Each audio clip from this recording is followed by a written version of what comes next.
조사에 따르면 한국의 반려가구는 604만 가구로 전체의 약 29%를 차지하고 반려인은 무려 1,448만 명에 이른다고 합니다. 사실상 반려인 1,500만 시대가 열렸다 해도 과언이 아니겠죠? 반려동물과의 동거가 꽃길이기만 하면 좋으련만 현실은 그렇지 못한 경우도 많습니다. 반려동물 물림 사고는 잊을만 하면 벌어지고 있고 소음으로 인한 이웃 간의 갈등은 이미 우리 일상의 한 부분이 되어버렸습니다. 특히나 이러한 문제들은 여러 가구가 함께 살아가는 공동주택에서 두드러지는데요. 반려동물과 사람이 평화롭게 공존하는 방법은 정말 없는 걸까요? 아닙니다. 공동주택 패티켓만 지킨다면 공존은 충분히 가능합니다.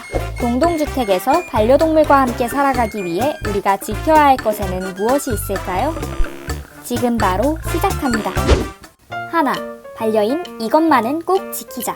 반려동물은 사람보다 주변 환경의 영향을 많이 받는 편입니다. 그렇기에 반려인은 비반려인에 비해 거주할 곳을 고를 때 좀 더 신중해야 할 필요가 있습니다.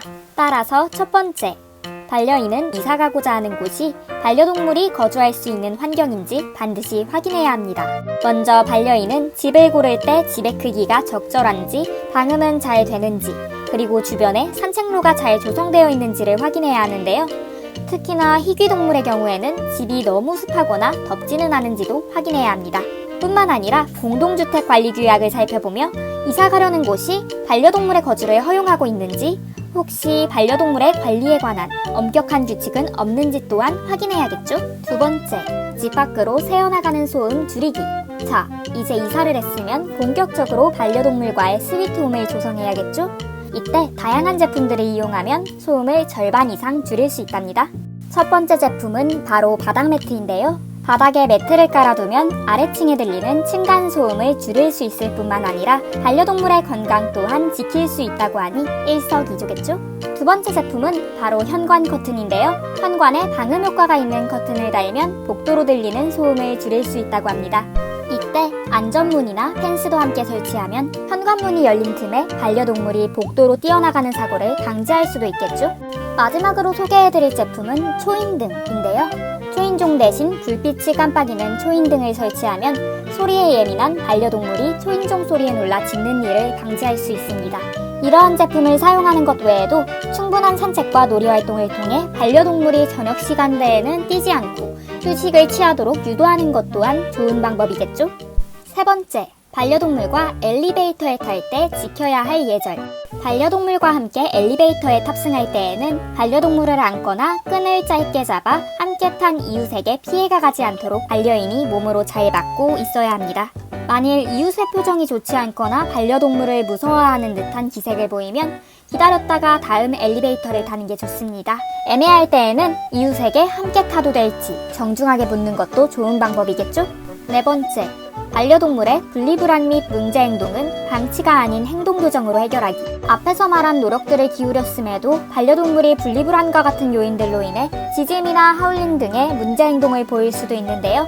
이런 때에는 언젠가는 나아지겠거니 하고 방치하는 게 아니라 적극적인 조치를 취해야 합니다.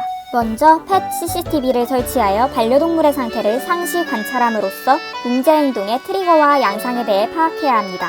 그 후 얻어낸 정보를 바탕으로 조금씩 훈련을 거듭한다면 서서히 행동을 교정할 수 있답니다. 만일 반려인 혼자 하는 것이 부담된다면 반려동물 행동교정 전문가의 도움을 받는 것을 추천하는데요. 서울동물복지지원센터에서 주관하는 서울반려동물 시민학교 프로그램을 신청하면 다양한 행동교정 서비스를 무료로 받을 수 있다고 하니 이 점 참고하세요.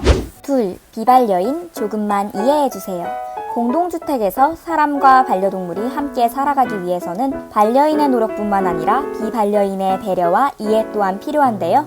그 첫 번째로 비반려인은 반려동물의 눈을 오랫동안 응시하지 말아야 합니다. 반려동물들 중에는 눈을 빤히 응시하는 것을 공격 신호로 받아들이는 동물들이 꽤 있습니다. 따라서 만일의 상황을 고려하여 처음 보는 반려동물의 눈을 오래 응시하는 행동은 삼가해야 합니다.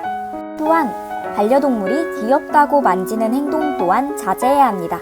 아무리 몸집이 작고 귀엽더라도 예민하거나 사나운 경우가 덜어 있기에 반려동물은 되도록 함부로 만지지 않는 것이 서로에게 안전하겠죠? 산책 패티켓을 다룬 영상에 이어 이번 영상에서는 공동주택에서 반려동물과 공존하기 위해 지켜야 할 것들에 대해 알아보았는데요. 이것들만 지켜도 이웃 간의 갈등을 절반 이상 줄일 수 있으리라 확신합니다. 물론 이런 예절들을 지킨다고 해도 반려인의 책임감 있는 태도가 동반되지 않는다면 반려동물 공존사회는 점점 멀어지겠죠? 우리 모두 책임감 있는 반려인이 되기로 약속!